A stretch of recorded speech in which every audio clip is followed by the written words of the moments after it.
Sebagaimana kita ketahui dari perjalanan hidup beliau, bahkan sejarah jemaat ini yang seorang pun tidak mungkin bisa melupakannya, bahwa ada satu sejarah yang sangat penting di masa kekhalifahan beliau itu, yaitu hijrahnya beliau beserta dengan jemaat ini dari markas di Kajian menuju Rabwah di Pakistan. Nah ini mungkin Bapak bisa sampaikan pada kami sedikit background dari hijrah ini dan bagaimana perjalanan hijrah ini bisa sampai di sana. Nah, silakan Pak. Baik, Assalamualaikum warahmatullahi wabarakatuh. Sebetulnya tidak serta-merta saja beliau mengajak hijrah kepada jemaah Ahmadiyah ini, kepada pengikutnya. Latar belakangnya itu sejak di zaman Hadrat Masih Al-Salam, itu kaum Aryah juga sudah banyak mengadakan serangan-serangan dan kaum Arya ini siapa ini Pak? Arya itu dari Hindu. Dari Hindu Arya. Hindu Arya gitu ya? Hindu Arya. Sehingga ada yang namanya Lekram dan lain-lain sudah. Beliau diajukan ke pengadilan segala macam itu kan ada nubuatannya semua. Kemudian ada juga ketika Sikh berkuasa. Itu keras sekali, banyak pembantaian, pembunuhan, masaker itu besar-besaran juga. Kemudian Hindu juga banyak yang seakan-akan tidak dibenarkan orang-orang Islam yang minoritas di benua India itu tetap tinggal di sana. Nah jadi untuk kita mendapatkan kebebasan dalam ibadah dan juga dalam kita berdakwah, maka beliau sesuai dengan nubuatan itu memang akan hijrah. Di antara itu Tin Kocar Kanewala Hoga. Ya, ke sana itu seolah-olah markas yang ada di dalam jemaat ini, dalam Islam ini, itu akan dibangun lagi di sana, itu yang dikatakan baldatun thayyibatun wa rabbun ghafur. Nah, artinya satu negeri yang dijanjikan. Kenapa? Hazrat Muslim Maud itu beliau melihat di dalam gold room di Rabwah di Kadian itu ada, itu beliau melihat satu pemandangan kasyaf akan hijrah ke satu negeri yang gersang. Kalau Kadian itu kan banyak tumbuh-tumbuhan, buah-buahan dan sebagainya. Sawah, tapi ini adalah suatu tanah yang gersang gitu. Jadi ketika dikirim tim yang akan mensurvei di sana, didapatkanlah tanah Rabwah itu. Dibeli itu berapa puluh hektar di sana, itu ratus hektar itu. Oh, jadi memang dipersiapkan dari sebelumnya bahwa memang akan hijrah ke sana gitu begini, ya? Latar belakangnya bukan karena kita mau hijrah, tapi bagaimana nubuatan kepada Muslim Maud itu katanya Asirong ke Daftari Kamujib Hoga. Banyak orang yang tertawan ini akan dibebaskan oleh beliau. Nah, minoritas Islam yang ada di India ini harus dibebaskan dari tekanan-tekanan. Sholat tidak boleh, azan tidak boleh, berdakwah tidak boleh. Nah, jadi dengan beliau mempunyai inisiatif supaya kita terlepas dari negara Hindu, ya kan? Nah, ketika banyak orang sudah mulai hijrah itu, Qaid Azam Muhammad Ali Jinnah itu sudah lari dia ke London. Nah, beliau katakan, Muhammad Ali Jinnah, sekarang ini ada do it now or never. Ini kesempatan emas. Anda berdirilah di PBB sana, canangkanlah pendirian negara Islam Pakistan itu. Nah, beliau atas dorongan itulah kemudian mendirikan, artinya membangun negara Islam Pakistan. Nah, jadi banyak orang-orang Islam yang artinya hijrah ke Pakistan dan orang Hindu kembali ke India. Dan partisi ini kan tragedi berdarah ya. Oh ya, itu tragedi kemanusiaan memang pembantaian yang luar sangat biasa, besar, luar biasa itu. Satu ingat, dalam wahyu Hadrat Masih Al-Salam tentang hijrah ini, Badat Ziarah itu setelah 11. Ternyata rombongan yang dibawa oleh beliau itu dengan truk dan kendaraan itu memang 11 dia. Dan itu setelah jam 11 siang. Dan tidak ada satupun ternoda dan terluka karena hijrahnya mereka itu. Perjalanan yang penuh bahaya, Pak. Yang penuh betul-betul tangan Tuhan di atas, bayangan Tuhan di atas mereka itu. Itu terlihat sekali. Dan setelah lama beliau di tempat hijrah di sana, lalu beliau melihat itu tanah yang dilihat dalam kasaf ini persis Rabwah. Nah, kemudian dibelilah tanah itu, pemerintahan Inggris yang waktu itu masih ada itu meminta penata kota, pembuatan penataan kota. Nama kota itu sendiri apakah memang sebelumnya sudah Rabwah namanya atau belum ada nama itu? Belum ada nama. Nama itu kemudian lah Maulana Abu Atasab itu yang memberi nama itu. Oh, tanah yang tidak bernama lah di sana. Tidak bernama, bahkan itu tempat buangan lah istilahnya. Jadi tanah yang gersang seperti biwadin ghairi jizar inda baitikal muharram. Tidak ada sumber mata air sama sekali di sana. Tidak. Itulah justru ketika beliau berdoa sunnahnya Nabi Ibrahim di 4 penjuru itu, kemudian terdapatlah sumber mata air yang sekarang itu air manis yang mengalir dari sana itu digali. Di Rabwah itu? Di Rabwah itu. Sekarang menjadi penghijauan yang luar biasa. Masya Allah. Nah jadi itu beliau memang pencetus pertama yang mendorong Qaid Azam Muhammad Ali Jinnah untuk mendeklarasikan membangun negara Islam Pakistan di sana.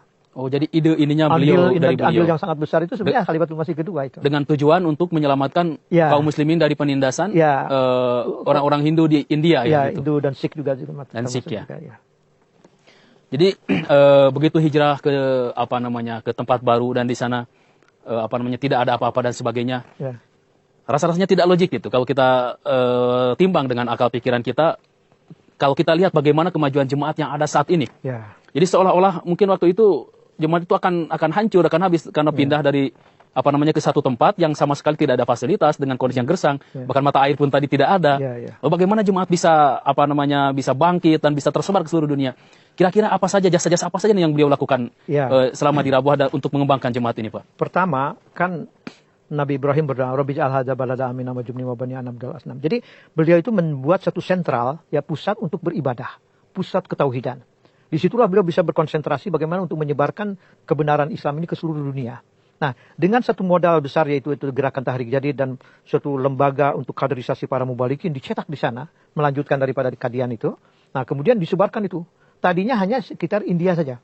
Kemudian Indo-Pak dengan Pakistan. Kemudian mulai ke Timur Tengah, Afrika, ke Eropa. Menyebar itu dengan pengiriman para mubalik-mubalik itu. Nah, itu yang disebut dengan gerakan Tahrik Jadid.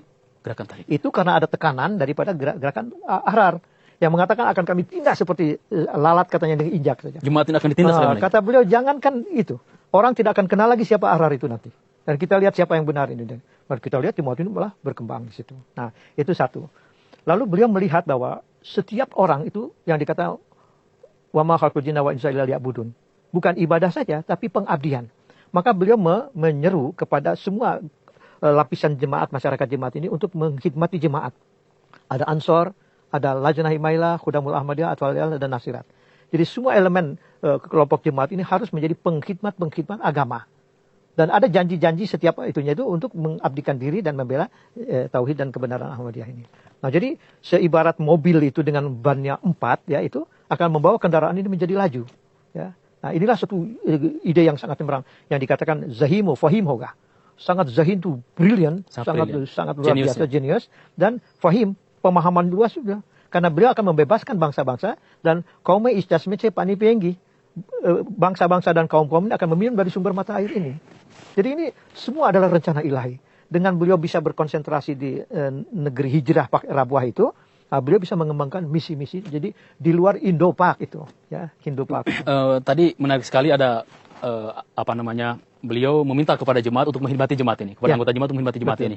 Lalu beliau tadi Bapak sebutkan beberapa nama Ansor, Khudam, Lajnah dan sebagainya. Nah, ini mungkin Bapak bisa jelaskan secara lebih spesifik lagi badan-badan ini. Tujuannya kenapa badan-badan ini kalau dibentuk? Kita dengar dari sumpah janji kita Ansor, Lajnah, Khudam dan Nasirat, semua adalah loyalisasi kita terhadap nizam dan kepada tauhid ini, ya. Bayangkan kita dari kecil sudah ada tertanam di dalam diri kita ini untuk menegakkan asma ilahi dan agama Islam ini dan untuk tetap lestarinya khilafat ini.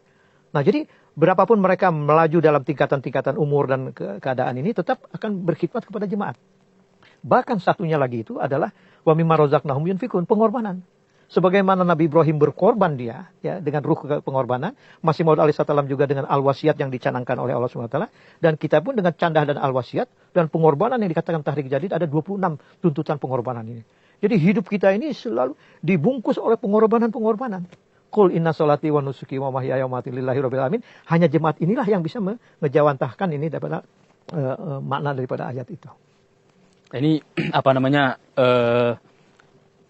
bagaimana pembagian dari badan-badan itu sendiri Pak yang beliau buat ini? Ya, sebetulnya Ansor itu adalah kaum bapak ya yang sudah berkeluarga. Ada batasan usia tertentu? Ya, setelah 40 tahun ke atas itu. Baru Lajnah kan. Lajnah itu adalah mereka yang sudah menikah atau tidak, itu adalah kaum wanitanya. Jadi Lajnah Imailah itu adalah sebetulnya kalau budak itu, belian itu namanya khadim kan? Atau dia khadim lah atau sebagai budak belian. Kalau sahaya itu wanita. Jadi sahaya daripada Allah Subhanahu wa taala. Jadi penolong agama Allah Subhanahu wa taala. Baru nanti khudam itu adalah bentengnya. Ya, benteng yang akan menjadi penggerak daripada jemaat ini. Nah, jadi mereka itu adalah yang akan membantu. Dan satu kali lagi, pembiayaan yang beliau canangkan itu sebetulnya sudah rencana ilahi, ada wahyu. Yang suruka rijalun nuhi ilahi minas sama. Orang-orang akan menolong engkau yang mana pertolongan itu akan kami wahyukan dari langit. Ya, badsyahung aru amirong kedilometri Muhammad dalai jengge. Ya, akan ditanamkan kecintaan ke dalam hati raja-raja dan orang-orang kaya. Padahal beliau pengikutnya itu orang-orang kecil dulunya. Tapi ada suatu nubuatan nanti dari bangsa-bangsa dan dari kaum-kaum itu nanti akan muncul orang-orang kaya dan raja-raja yang akan mengkhidmati beliau. Nah, sekarang inilah yang kita melihat dari mana kita dengan biaya triliunan kita dapat itu ya, miliaran rupiah membangun masjid, markas-markas jemaat, percetakan buku, tablik-tablik, seminar, ya. Bukan kita menjadi boneka Inggris, apalah artinya boneka Inggris itu. Tetapi kita yang punya malik itu menjadi penguasa kita adalah Allah Subhanahu wa taala. Ya. Nah, itulah dari mereka menghidupkan kembali yuhyidin wa yuqima syariah. Menghidupkan kembali dan menegakkan kembali syariat. Jadi Islam yang tinggal nama, Quran tinggal tulisan dan pecah belah ini akan disatukan. Bukan hanya kelompok Islam. Tapi agama-agama yang lain yang dijanjikan akan datang juru selamat ini akan disatukan. Yuriduna liyudfi'u nurallahi bi afwahihim. Allah mutimunir. Walaji arsala rasulahu bil huda wa dinil haq itu. Jadi kalau tidak ada beliau sebagai muslih rabbani, siapa lagi dalam Islam ini? Ya. Jadi ini suatu hal yang menghebohkan dunia dan tiba-tiba saja Tuhan mengangkat ini dari satu kelompok yang satu. Yang satu ini yang lilladzina amanu wa amilus solihati tadi itu. Ya. Jadi apa namanya mungkin bisa saya simpulkan bahwa salah satu janji beliau di hadapan jenazah ayahanda beliau ketika wafat itu mungkin bisa saya simpulkan bahwa dengan pembentukan badan-badan yang tadi Bapak sampaikan dengan tujuan apa yang sangat mulia itu salah satu bentuk pemenuhan janji beliau juga mungkin ini Pak ya. Ya dengan, betul. Apa namanya? Tapi sebetulnya tidak persis itu ya. Tapi ada satu wahyu lagi. Tere zuriat mersia ekstras berpakalunga. Jadi salah satu daripada keturunan kau aku akan bangkitkan dia. Dan dia akan berjuang di atas tauhid dan memajukan jemaat ini. Dan banyak bangsa-bangsa akan memperoleh berkat daripada orang ini. Dari beliau. Ada lagi satu, jaljat barega, asirongke dasgar karega. Dia akan membebaskan bangsa-bangsa. Artinya Afrika 250 tahun dijajah oleh Eropa, Indonesia juga, banyak negara Mauritius dan sebagainya. Ini dengan kedatangan Ahmadiyah lalu memperoleh kemerdekaan, di situ jemaat berkembang dengan bagus. Ya, jadi artinya bukan hanya sekedar duniawi saja mereka akan terbebas dari penjajahan, tetapi penjajahan agama dan ideologi juga itu akan dibebaskan nanti. Ada satu lagi, usahibi sikwah, tempat mengadu. Tidak ada satu nizam di dunia ini yang mana seluruh dunia mengadu kepada khalifah. Setiap surat, setiap doa dan permohonan itu selalu dijawab. Dan ini satu kehebatan beliau itu, di mana suara hati nurani itu didengar seperti Rasulullah tempat mengadu, itu pun disampaikan oleh beliau. Ini bicara berkenaan dengan masalah nizam tadi ini sangat menarik sekali. Karena mungkin nizam inilah pengikat menjadi sumber kekuatan dari jemaat ini Pak ya. Betul. Mungkin kira-kira bisa Bapak sampaikan langkah-langkah beliau apa saja itu untuk penguatan nizam jemaat, nizam khilafat ini Pak. Jadi begini ya, seperti dalam tubuh ini ada satu yang namanya otak. Brain itu. Ya. Jadi khalifah itu seperti ini polanya dia. Jadi tangan, kaki, mata, telinga ini dikontrol dan di order atau diperintah itu oleh otak dia. Makanya Huzur mengatakan seluruh dunia laporan kepada saya, tulislah kepada saya, ngadulah kepada saya. Saya akan beri arahan itu. Jadi tidak ada satupun bagian daripada jemaat. Sekarang contoh, seluruh orang yang beat di dalam jemaat ini dicatat. Tidak ada dalam organisasi dunia manapun yang anggotanya itu dicatat, alamatnya, pekerjaannya, penghasilannya, apapun janji-janjinya dan sebagainya. Nizam tajnid itu. Dan itu begitu rapihnya. Karena ada nubuatan daripada Allah Ta'ala kepada Masih Maud, bahwa Imam Mahdi atau Masih Maud Salam itu akan mencatat nama-nama pengikutnya itu. Dan itu ada 313 sebanyak anggota, pasukan Badar. Daripada Hadat. Dan itu ada dibukukan oleh beliau. Sekarang bukan lagi 313, tapi sudah 200 juta orang dicatat semua dalam jemaat itu. Nah, semuanya tercatat ya? Semua tercatat. Terdata dengan baik. Nah, itu. Jadi itulah yang katanya siapa yang meninggalkan jemaat itu satu jengkal akan terlempar di dalam api. Berarti ketaatan di situ. Ya. Atiullah wa atiur rasulah ulil amri minkum atau wa mayyutillah wa rasulah, itu semua ajaran Islam itu ketaatan. Itu ada yang dikatakan taat atau mati itu di sana. Mau dikirim ke Rusia, ke Cina, ke Afrika, ke negara Siberia, ke Rusia, tidak ada yang mengeluh. Ketika sudah diperintahkan harus dilaksanakan. Dan itu selalu berhasil. Nah ini satu kehebatan, bukannya orang Ahmadiyah ini tahan banting dan memang anti peluru semua, tidak. Tetapi di situ Tuhan yang suruh karijalun nuhi ilahi minas sama itu dia. Ada janji Allah Ta'ala di sana ya. Dan kata beliau apa? Kudrat sania ini akan berada pada kamu selamanya. Ya. Dan dari keturunan itu muncul bibit-bibit yang sekarang menjadi khalifah yang ketiga, keempat, dan kelima. Itu bukan hanya sebagai suatu dinasti atau kebetulan.